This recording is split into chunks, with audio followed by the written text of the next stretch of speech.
La FECAFOOT qui informe les journalistes de ce que l'accréditation média, l'enregistrement pour l'accréditation média est ouvert pour ceux qui aimeraient couvrir le championnat local. Jean-Marie Koussa, directeur de communication de la FECAFOOT, qui s'exprime par rapport à cette rumeur concernant le boycott de la saison 2024-25 du championnat MTN Elite One. Double confrontation, n'est-ce pas, pour les Lions A', comptant pour la qualification pour la CHAN 2025. Ils vont devoir affronter APJS et Fauve Azur en amical. Riga FS de Fabrice Ondoa va devoir affronter Eintracht Francfort dans le cadre de l'Europa League. Alors, on va tout simplement lui souhaiter déjà bonne chance pour cela. Et Toko Ekambi, malgré qu'il se soit déjà retiré des Lions Indomptables, a fracassé un petit doublé lors de la Coupe du Golfe des clubs champions. Voilà les quelques sujets qui vont nous accompagner dans les quelques minutes qui vont suivre, les amis. On se retrouve juste derrière.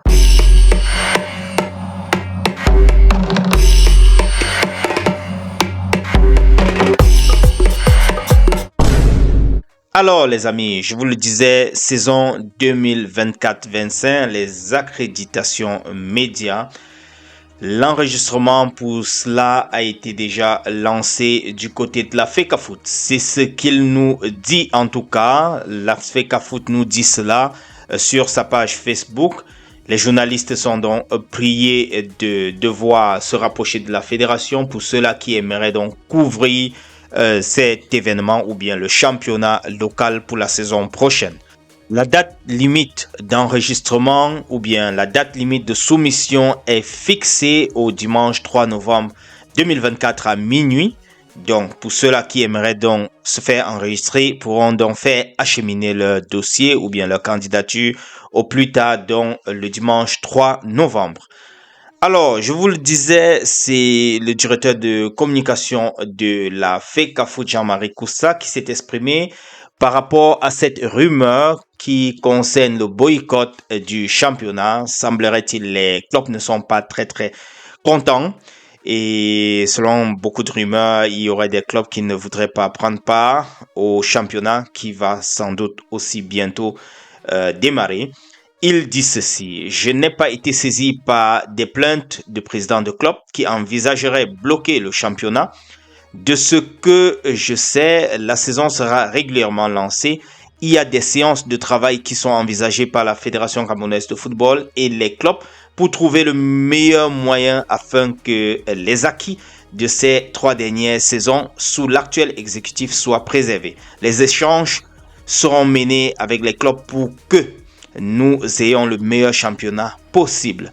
Ça, c'est donc sa réaction, la réaction du directeur de communication de la FECAFOOT par rapport à cette rumeur, comme je le disais d'antan, qui nous fait état de ce que quelques clubs seraient mécontents et ne voudraient pas participer au championnat, puisque voilà, les conditions pour participer à cela ne sont pas remplies jusqu'ici. Il faut avoir payé les joueurs, il ne faut pas avoir des aérés de salaire envers les joueurs, il faut présenter les justificatifs, il faut avoir payé ci et ça. Bref, ce sont les exigences de la fédération. Donc, il y a beaucoup de clubs qui n'ont pas encore rempli cela. Du coup, ça les bloque pour le championnat. Bref, c'est ce que j'ai comme information jusqu'ici. J'ai voulu partager cela avec vous.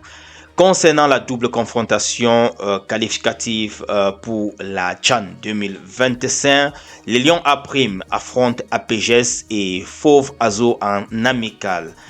Les poulains de Simplisso, le sélectionneur en stage déjà depuis ce lundi au centre d'excellence de la CAF à Bancomo, n'est-ce pas, auront à partir de samedi prochain pour être plus précis, un match amical qui va opposer APJS à 10h et Fauve Azur à 15h au centre technique de la CAF à Bancomo. L'objectif étant pour le sélectionneur, n'est-ce pas, de faire rôder son effectif de 30 joueurs qu'il a convoqués afin de mieux apprécier la qualité des joueurs, n'est-ce pas, lors de ces différents matchs-là.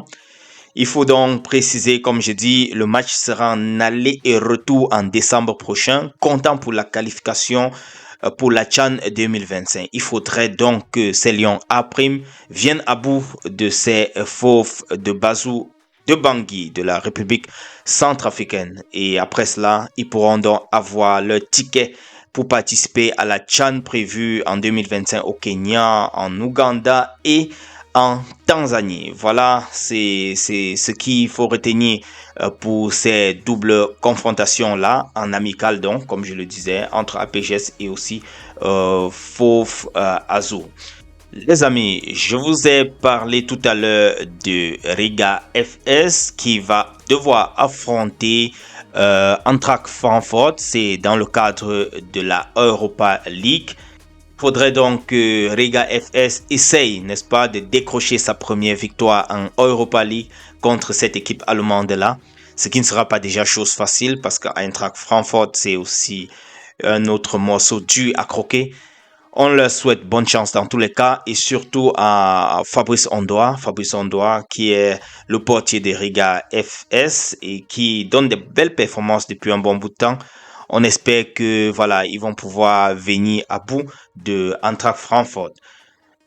Parlant donc pour clôturer de Toko Ekambi, je vous le disais, Toko Ekambi a signé un doublé. C'était dans le cadre de la Coupe du golf des clubs champions, n'est-ce pas? Ils ont eu cette victoire de 3 buts contre 1 avec un doublé de Toko Ekambi.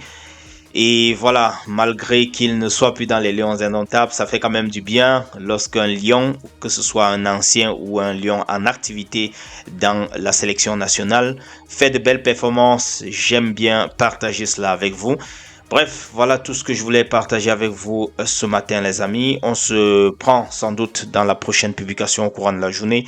Et je vous reviens à très bientôt. Ciao.